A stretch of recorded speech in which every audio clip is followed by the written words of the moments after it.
All right, well, I'll forget the Raider draft, the Charger draft. Pretty much the big story was coming into the draft until Aaron Rodgers took over the headlines was who's the Niners going to pick. And you got your guy, I guess, Trey Lance, only threw. Are you worried that you drafted him only threw 300 passes in his collegiate career, and you gave away 3 first-round picks for him? What's going on here? What's going on? I'm sorry, is that a lot? Is that a lot of picks? I mean, it's 3 is not a big number. I don't know. I threw more than that in our flag football games. Well, one thing I will agree with Gallo from our video last week is when he was saying, at number 3, basically, I think the consensus was anyone but Mac Jones, right? And after that, we'll figure it out. But we just lower expectations. Exactly. So the threat of Mac Jones being the pick was enough to strike fear in most of us. That as long as there was a different name on there when the when the clock struck there, that was going to make most of us happy.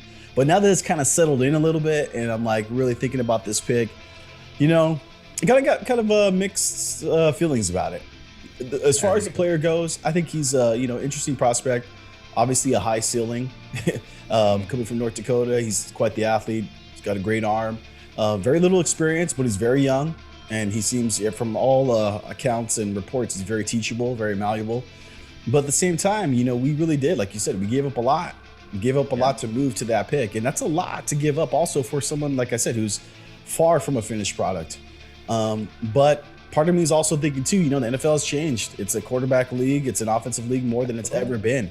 And I don't know if I'm just being a dinosaur thinking that that's a lot. Maybe this is the new price going forward for teams that, if you don't have, one of these top 10 NFL quarterbacks, you're not going to compete. You're not going to go far. You might get in a wild card game and maybe get lucky and get to the divisional round. But unless you really want that high ceiling, the line's pretty clear, in terms of the talent level that you need there. And I think the Niners learned that. Jimmy G, I don't think Jimmy G is a bad quarterback, but when facing some of these upper echelon quarterbacks, it was pretty obvious that unless the whole team played a nearly perfect game, we were probably not going to win one, And with all due respect to Jimmy too, I mean, hey, he lost in a shootout with Pat Mahomes. There's nothing to be ashamed of there. You know what I mean?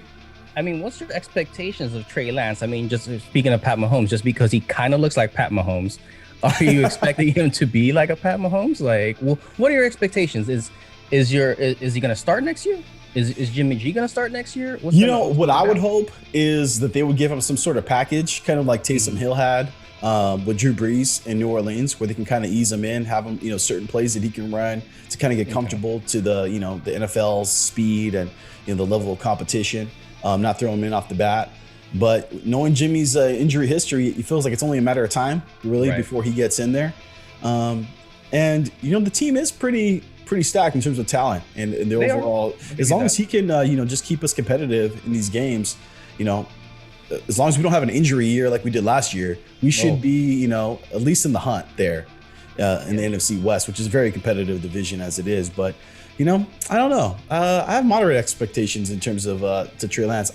He wasn't my pick. I was more of a Justin Fields guy. I thought he just had showed a little bit more on tape against better competition. But everyone keeps saying this kid's a savant. He's got a beautiful mind. So you know what? I'm open. All right. Well, the last high draft pick that came from that school was Carson Wentz, I believe, and familiar.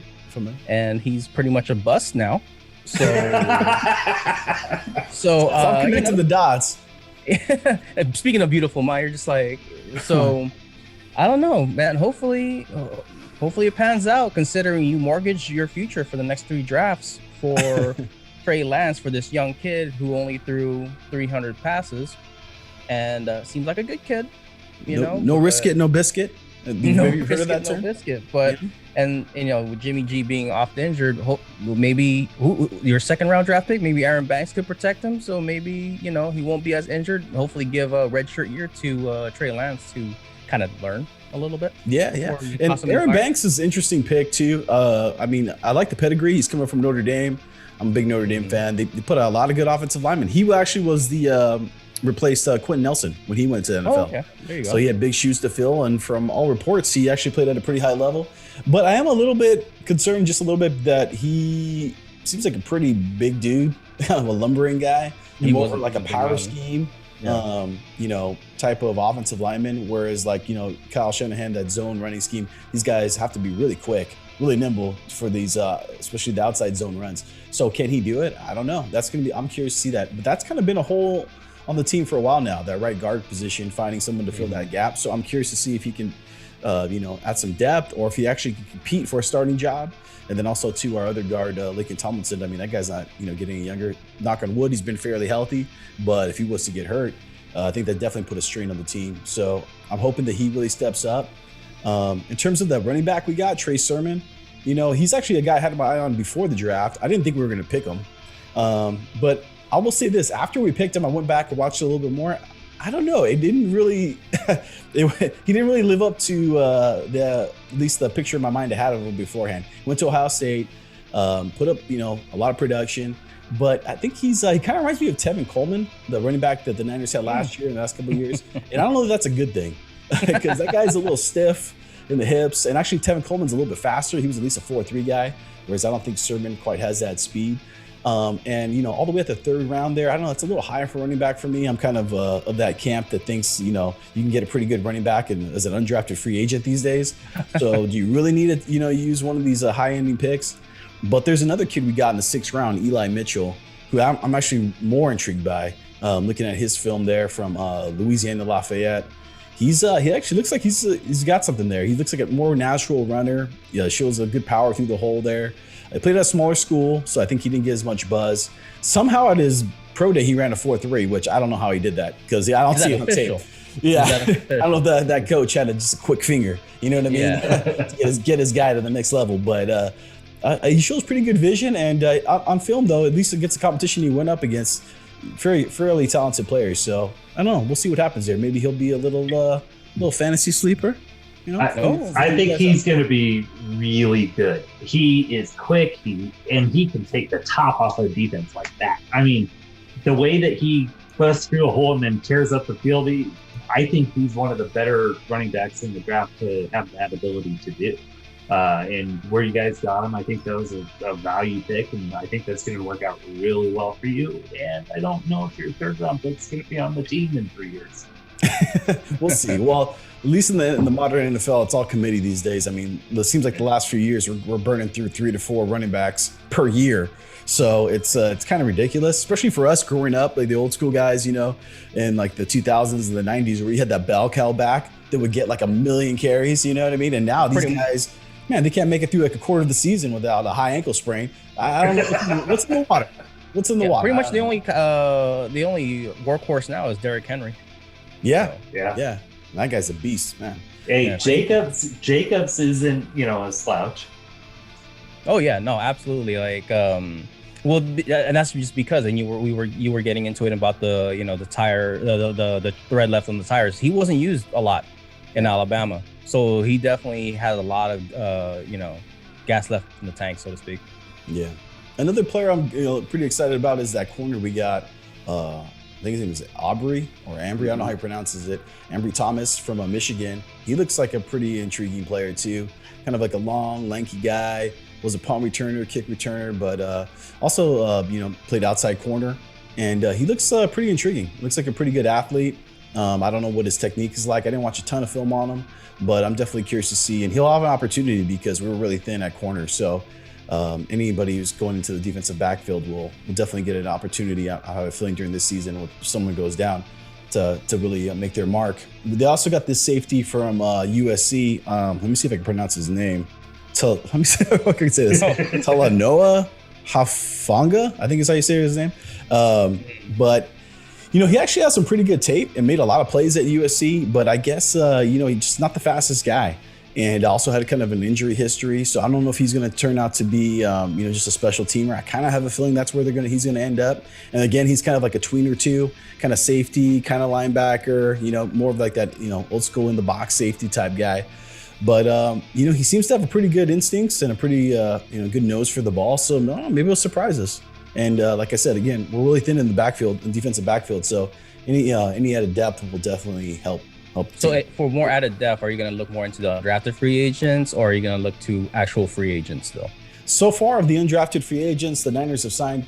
I don't think I've seen any defensive backs. Saw a couple of linebackers actually look pretty good, but no defensive backs yet. But yeah, and speaking of, I know you're talking about Richard Sherman before. There is a chance. I guess it's kind of outside chance that Sherman could come back. Okay. I don't know. It depends on the scheme we're going to be running these days. I mean, Sherman, as he's getting older, he was already kind of stiff as it is. Steve, where do these guys play? I mean, assuming that Sherman doesn't get re-signed, how do they fit into the defense?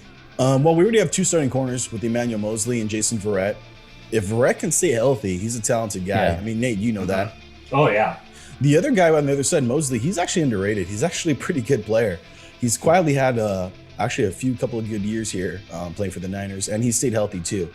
But assuming, or if one of them were to go down, I think either one of those guys, these young corners, would have a chance to get on the field because there's not really nobody else in front of them holding back. We have Dante Johnson, but he's kind of a journeyman, been with the Niners a couple of times, been bounced around the league.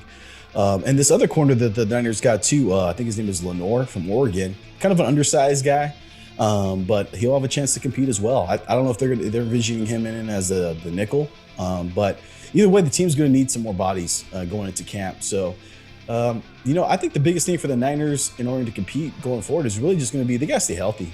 That's really last couple of years. Last year for you guys was unbelievable. Well, just the league alone, with no training camp, no preseason, injuries across the board. That's why I didn't even play fantasy last year, just because with all that going on with probably COVID stuff, it's probably going to be tough to try to get your team together. So hopefully this year, and then we have they're tagging it the biggest season ever, just because it's the first season with 17 games. Yeah, I'll say this prediction. You know what? I think the Niners are back, NFC West champs this year. I don't think we're gonna have 2 years like we had last year in terms of injuries.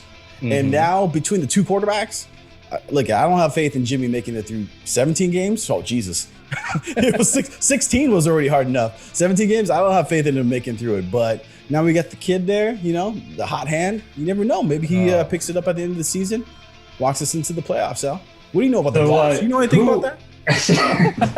who starts at quarterback in your first playoff game, Steve? This year? Yeah. I'm gonna say Trey Lance. I'm gonna say at least by week. I'm not gonna say mid season. I'll say by week 10, 12, Trey Lance is the starting quarterback. Then make the transition. Al, what do you say about that? Well, I mean, look, if you want to give the keys to the empire to a 20-year-old kid that can't even drink yet, just go for it. Knowing these NFL players, that makes me trust them more. Yeah. Maybe he's a prodigy. Who knows? But gosh, just the draft capital. I believe the children of the future, Al. I don't know. But just the draft capital you gave up to move up to get this kid who probably would have been there at 12, unless some other, from how the draft landed, no one was really.